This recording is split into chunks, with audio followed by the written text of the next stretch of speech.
ഇന്നത്തെ ഉച്ചയൂണിന് ചിക്കൻ കൊണ്ടുവന്നപ്പോൾ എന്നാൽ വറുത്തിട്ട് വെക്കാമെന്ന് കരുതിയിട്ടാ.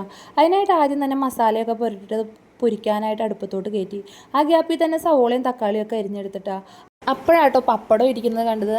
പൊതുവേ ഞാൻ പപ്പടം പൊരിക്കാറില്ല കേട്ടോ, കാരണം എണ്ണയുടെ ചിലവ് അധികമായതുകൊണ്ട് തന്നെ പപ്പടം ഞാൻ അങ്ങനെ പൊരിക്കില്ല. അപ്പോൾ എപ്പോഴും എന്നോട് ചോദിക്കും, വെറുതെ എന്തിനാ ഇത് വെച്ച് കളഞ്ഞേക്കുന്ന വറുത്തുകൂടെയെന്ന്.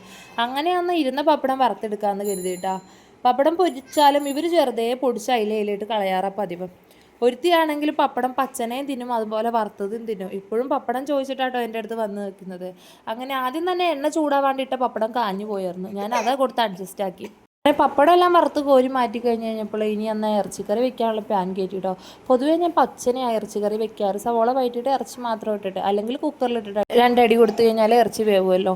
ഇന്നെന്നാൽ വറുത്തിട്ടാക്കാന്ന് വെച്ച് അങ്ങനെ ആദ്യം തന്നെ പാനിൽ എണ്ണ ചൂടായി കഴിഞ്ഞപ്പോൾ ഉലുവ ഇട്ട് കൊടുത്തു കേട്ടോ. ഉലുവ ഒഴിവാക്കിയിട്ടുള്ള യാതൊരു കറികളും എനിക്കില്ല. അങ്ങനെ ആവശ്യമുള്ള സവോള, തക്കാളി, പച്ചമുളക്, പിന്നെ ഇഞ്ചി വെള്ളുള്ളി അരിയാനുള്ള മടിയും കൊണ്ട് പേസ്റ്റ് ആട്ടോ ചേർത്ത് കൊടുത്തത്.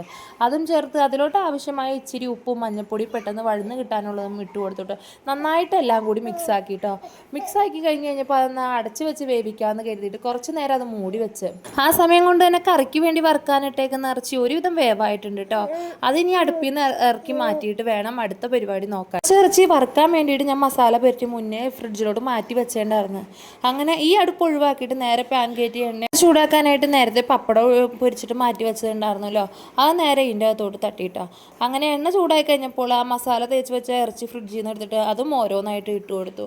അപ്പോൾ കറിക്കുള്ളത് വഴുകുന്ന നേരം കൊണ്ട് ഇത് ഈ അടുപ്പത്ത് കിടന്ന് ആയിക്കോളും. സവോളയുടെ വേവ് നോക്കിയിട്ട് മസാലപ്പൊടികളൊക്കെ തട്ടണോട്ടോ അതിൻ്റെ അകത്തോട്ട്.